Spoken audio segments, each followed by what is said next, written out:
Hola, soy Sebastián Yampa, estudiante de la carrera de profesorado en Historia de la Facultad de Humanidades de la Universidad Nacional del Comahue. En esta ponencia quiero desarrollar mi experiencia en la práctica docente que fue efectuada en el corriente año, en un periodo de transición de la modalidad virtual hacia la presencial, en el cual participamos de manera asincrónica a través de videos, materiales y recursos educativos, mediante la virtualidad a través de plataforma Moodle. En el presente trabajo, el tema de interés es la construcción de materiales desde la ficción y la empatía para el aprendizaje del pensamiento histórico. La misma se llevó a cabo en el Colegio Padre José María Brentana de la ciudad de Cipolletti, de la provincia de Río Negro, en el tercer año, primera división, y que en este año 2021 se mueve con un eje institucional, que se resume con la frase "nos mueve la esperanza". Nuestro objetivo, por ende, está orientado a enseñar a pensar históricamente a través de la ficción y la empatía. El periodo que nos toca analizar es de 1880 a 1922, enfocándonos en el aspecto político-social, una perspectiva de género consensuada entre las distintas áreas de institución, en donde buscamos plasmar las desigualdades entre géneros que se producen a fines del siglo XIX y principios del siglo XX, para analizar y comprender los cambios y continuidades que se manifiestan en las relaciones de la sociedad argentina actual. La construcción, por ejemplo, de la unidad didáctica, por lo tanto, se empezó a construir en un eje temporal que comienza a fines del siglo XIX, un periodo del auge económico modelo agrominero exportador y político conservador, que fue interpelado por una serie de luchas y resistencias que cuestionaban las prácticas, por supuesto, oligárquicas excluyentes y autoritarias que se basaban en diferentes niveles, tanto en lo político y laboral. Prácticas que cuestionaron tanto a mujeres y niños como varones de escasos recursos. Y bueno, estos cambios y rupturas a estas prácticas se introdujeron a principios del siglo XX, en donde fue una clara iniciativa de querer cambiar la situación social. Sin embargo, estos no fueron suficientes y bueno, la precarización persistió en la sociedad argentina, así como las luchas de los sectores perjudicados también. Y bueno, es importante evidenciar que tales prácticas estatales y sociales, al construirse en el marco de un sistema patriarcal, distribuyeron de manera desigual y jerárquica y por lo tanto condicionan las relaciones entre géneros y diferentes ámbitos.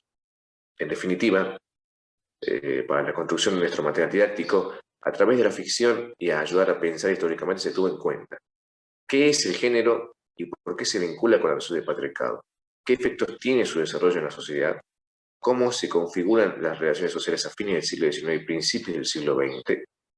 Esta pregunta llevó a centrarnos en tres categorías de análisis.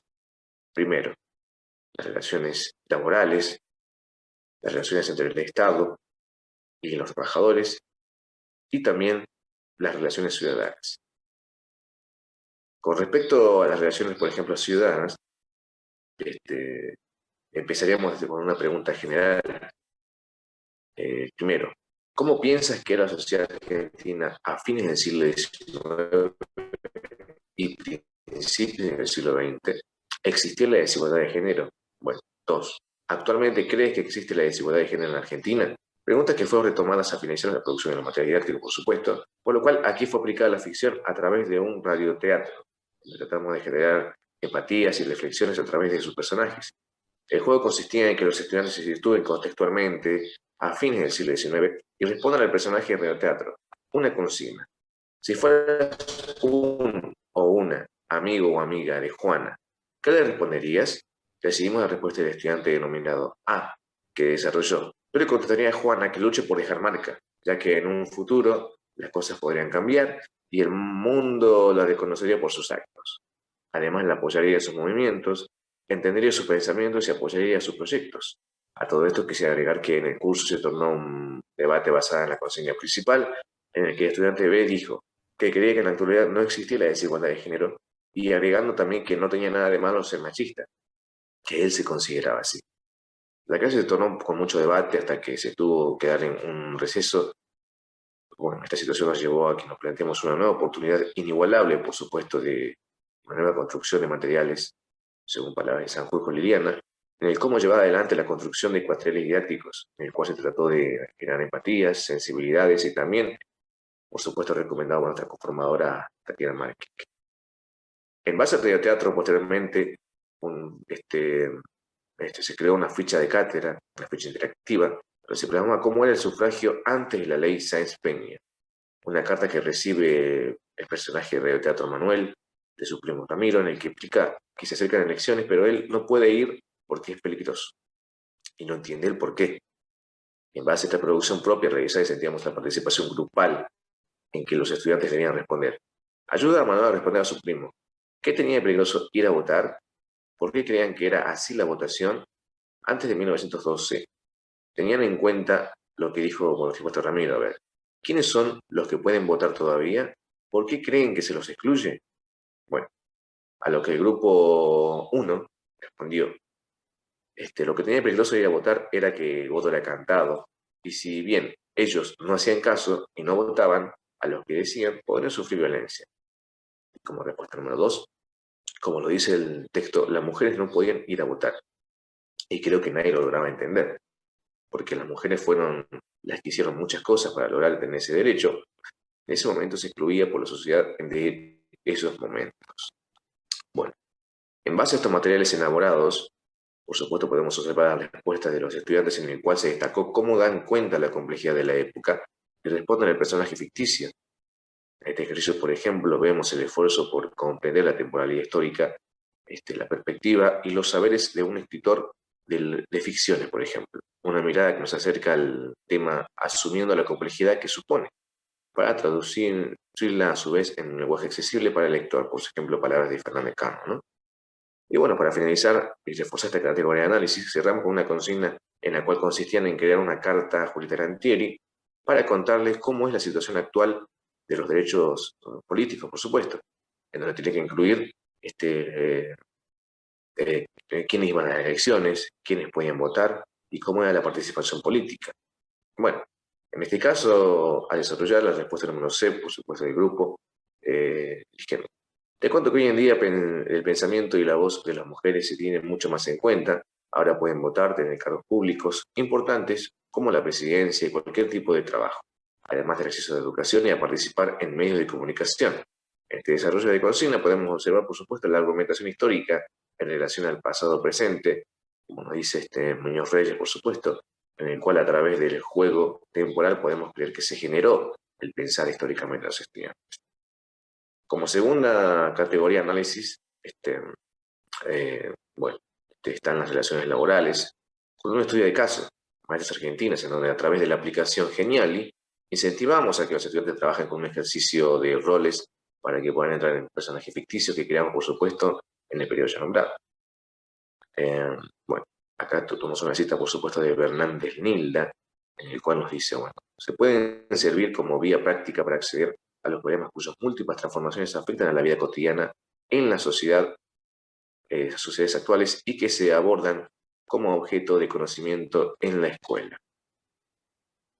Acá podían elegir entre grupos de 3 oficios, por ejemplo, costureras, maestras y médicas. La elección del grupo D, por ejemplo, eligió la opción de maestra. Publica una carta en el periódico y bueno, en esta elección debían escribir una carta a Cecilia Grierson expresando su situación, cómo se sienten y por qué es necesaria darla a conocer. Bueno, decir lo siguiente, me dirijo a la dirección del colegio con el fin de hacer mi descargo de cómo esta situación de desigualdad me hace sentir. Lo que sucedió fue que solicité un ascenso en mi cargo, me lo negaron dándose un hombre, con menos experiencia y bueno, solo por ser hombre, está. Estoy de la desesperanza de ganar y bueno, es algo triste, pero por supuesto que genera enojo por tener que luchar tanto por unos pocos derechos. Pero tengo fe de que algún día esto cambiará. Atentamente, Cecilia Bierzo. Bueno, gracias a este ejercicio de roles, por ejemplo, podemos tratar de mostrar en escena la argumentación, la argumentación histórica de los y las estudiantes en relación al pasado presente, que mediante el dibujo se interactuó, por ejemplo, en el cual pueden entrar y en los personajes y así puede generar la empatía histórica como un papel importante a través de las opciones que ya mencionamos. Y por último, están las relaciones entre el Estado y los trabajadores, en el cual nos movió la creatividad, donde creamos artículos periodísticos, anarquistas, uno de ellos denominado la protesta, y donde mostramos la relación ambigua de trabajadores y el Estado.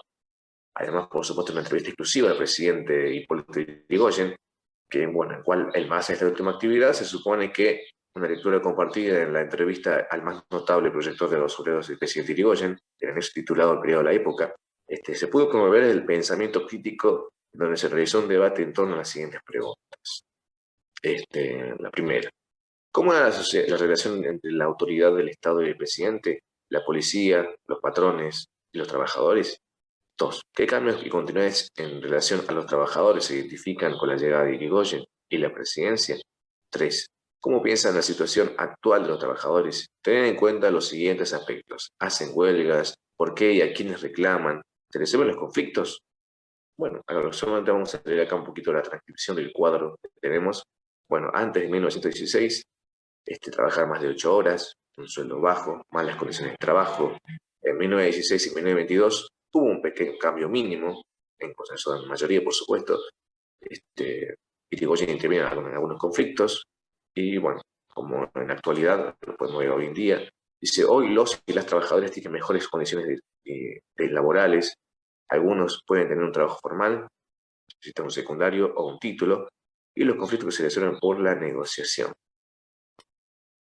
Bueno, a todo esto queremos sumar, por supuesto, que en este debate en clase podemos observar las relaciones conceptuales, como la relación conflictiva o ambigua entre los trabajadores y el Estado.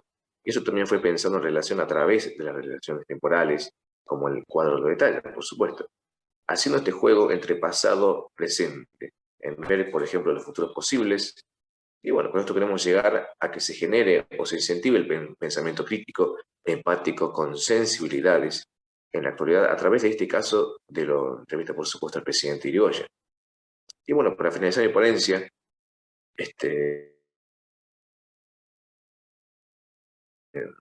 que fue basada, por supuesto, en la construcción de matricos para comprender los cambios y continuidades que se plasmaron en el periodo abordado, y en la actualidad, por supuesto, a través de la ficción. La enseñanza de la historia en esa dirección, incorporando material audiovisual, con el objetivo de estudiar la realidad histórica mediante la aplicación de fuentes no tradicionales, como los documentos y filmes de ficción, como nos dice Fernando Cano, por supuesto, lo cual se pudo llevar adelante con el objetivo, al menos de forma parcial, para mí, ¿no? Ya que me quedo con un desafío que fue producto la pregunta inicial de nuestro material didáctico, en el cual fue puesta en escena una vez más al finalizar el recorrido. Vamos a leer solamente una de ellas, que dice: ¿cómo piensas que la sociedad argentina a fines del siglo XIX y principios del siglo XX existía la desigualdad de género, a la cual se agregó? ¿Te gustaría cambiar o agregar algo? ¿Cuál sería tu modificación y por qué? En dicha respuesta podemos dar cuenta de que se construyeron conocimientos históricos, aprendizajes y empatía. Pero me quedo con una duda del estudiante B, en el cual se destaca que siempre cumplió con las tareas correspondientes a los materiales, por supuesto, pero cuando volvemos a la consigna inicial, a modo de cierre y reflexión, el mismo no quiso responderla haciendo eco al silencio. Supongo por la situación incómoda desatada al inicio de la presentación de nuestro material, pero bueno, esperemos cambiar esas cosas, ¿no? Así finaliza la ponencia. Desde ya, muchas gracias.